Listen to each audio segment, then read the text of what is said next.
Okay, so I said I'd never review another one of these Alien movies, but Alien Romulus has just come out, so I'm trying to scrounge up any views I can from the hype, like a mangy dog licking up sick in the street.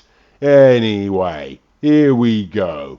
So, this is the third movie in the Alien franchise, and they called it Alien 3. So, yeah, a fantastic return to the total lack of imagination that marred the titles of the first two movies.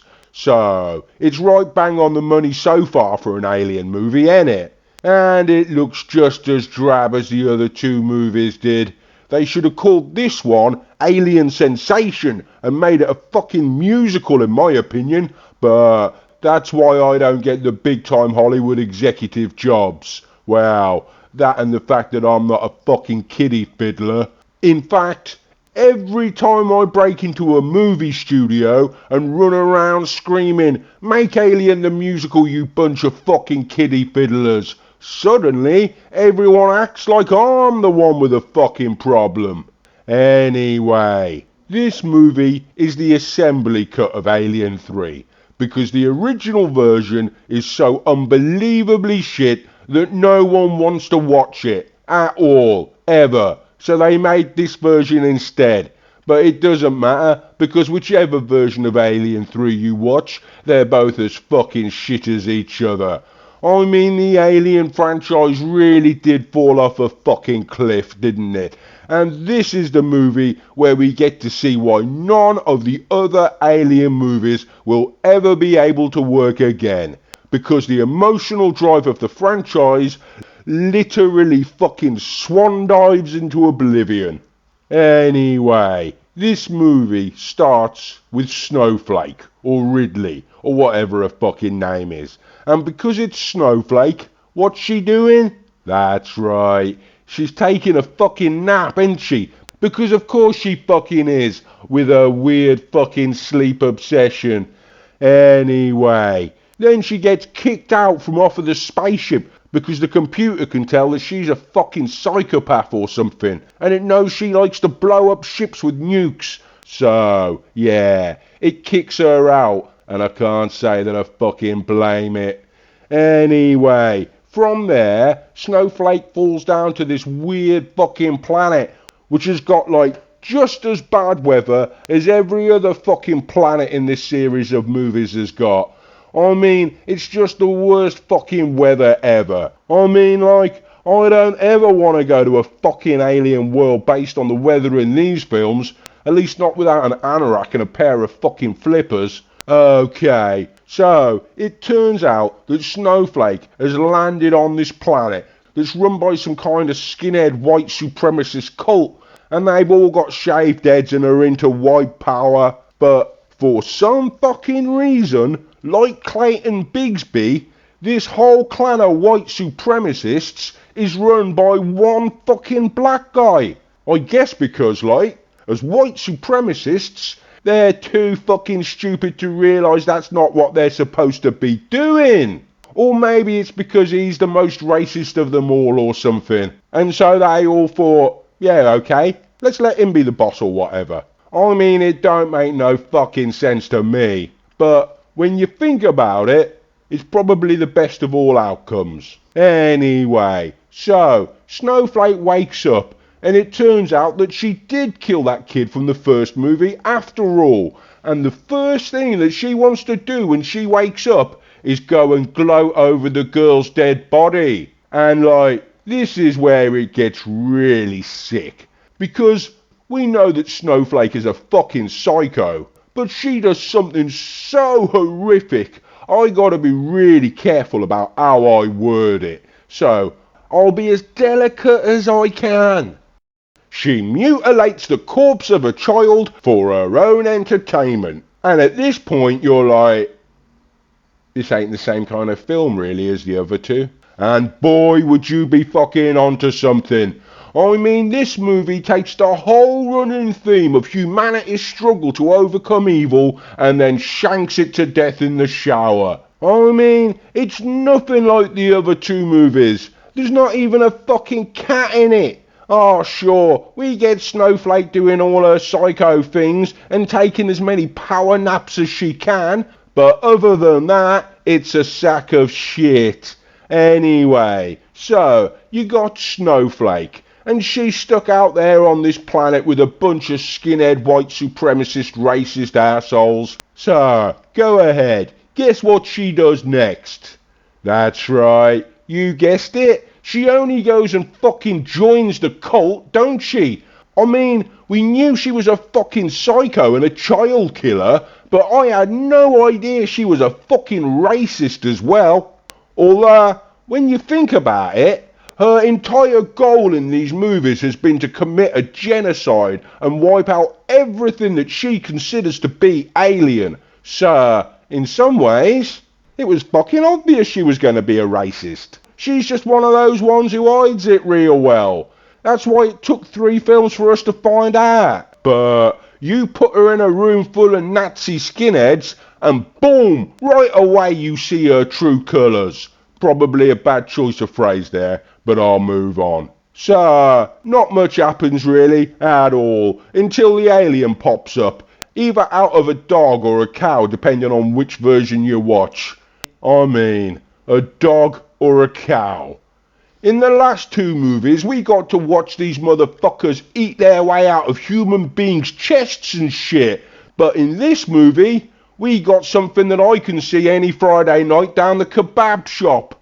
Not that I'm complaining about eating meat like a fucking vegetarian or something. In fact, sometimes I buy meat and throw it away, just because I'm worried I'm not killing enough animals. At night time, I drive through the countryside with my lights off, just trying to splatter as many foxes and badgers as I can. Yeah, I've crashed a few fucking cars. What's your fucking point? I'm out here doing the Lord's work. Anyway, on with the movie review. So, Snowflake sees the alien and she's like, you want to be careful, these things are fucking trouble. But everyone else is like, fucking bollocks to it. Until the alien starts to eat their fucking faces off, and suddenly they're all like, oh fuck, these things are fucking dangerous. And Snowflake's like, yeah, I told you, you dumb cunts. And they're all like, oh yeah, thanks and everything. And they're so grateful that they only go to bend her over and try to do what Hollywood executives do. But then the black guy shows up to stop them. And he says he's going to have a talk with them. But what he really means is he's going to beat the fucking shit out of them. And I gotta say, fair play. I like this guy, even if he is the leader of a white supremacist cult. And there's this other guy there. And I don't know how this actor has done this, but this guy has got, like, the most annoying speaking voice ever. And simultaneously, the best fucking speaking voice of all time. I mean, I could listen to this guy talk all day and hate every single fucking word I hear him say. I don't know how he's done it, but it's genius. And that's it. That's about the only good thing in this whole fucking movie. I mean, in Alien, we got to see special effects like this. And in Aliens, we got to see special effects like this. And in Alien 3, we get to see special effects like this. Go on, take a good look at it. That's the sort of shit they expected us to swallow down with a smile on our fucking faces. I tell you, I was fucking pissed, but it wasn't just the special effects guys. David Fincher directed this movie, and I spent a long time tracking him down, and I just got the poison tips for my crossbow when I found out that he disowned the movie a long time ago. So, it looks like it's not David Fincher who was to blame for this fucking disaster of a movie. It must have been the studio, and I don't have that many crossbow bolts, so I'm going to have to let this one go, to my bitter regret. Anyway, I mean, let's talk about what's good with the movie. Other than the special effects, the film looks pretty damn good, okay? Now, let's talk about what's bad with the movie. And it's everything fucking else. It's dropping Snowflake on a planet full of skinheads and making Snowflake a skinhead herself. It's killing the little kid. It's killing the other soldier guy who survived. It's killing Snowflake herself and making the entire struggle through the previous two films completely pointless. In short, it's the whole fucking plot of the film. It looks good, the acting's good, the special effects are kinda dodgy, and the plot is fucking shit. I mean, it's from this exact point where the Alien franchise starts to go downhill, and we go from classic movies like Alien and Aliens and end up at fucking Alien Resurrection and Alien Covenant. And I don't know if Alien Romulus is any good because I haven't fucking seen it yet. And I know this may be a little unorthodox for a movie review on one of these channels, but I'd just like to take a quick minute to talk directly to one person, to my friend Russ, because he does think that Alien 3 is a good movie. Russ, it's a shit film, mate. You can try to justify it in whatever way you fucking want, but it's a shit fucking film, mate. It's shit. It sucks balls. They kill Newt, for fuck's sake. Anyway, I spent all this time babbling bullshit, so I guess I better get back to the review. Because, the assembly cut of this film is nearly 2.5 hours long, and there's a bunch of stuff that goes on in it. So, here we go. Like I say, the alien pops out, and at first, everyone is like, whatever. Then it starts to kill a few of them, and suddenly they're all like, oh fuck, we gotta do something about this. And basically, what happens in this film is, the alien kills everybody, and then Snowflake throws herself into a volcano and kills the entire Alien franchise. And that's it. That's the end of the movie. So, well done. Nah, you're perfectly entitled to think that this movie isn't that bad if you're a brain dead moron, but to me, it's just another stupid fucking movie.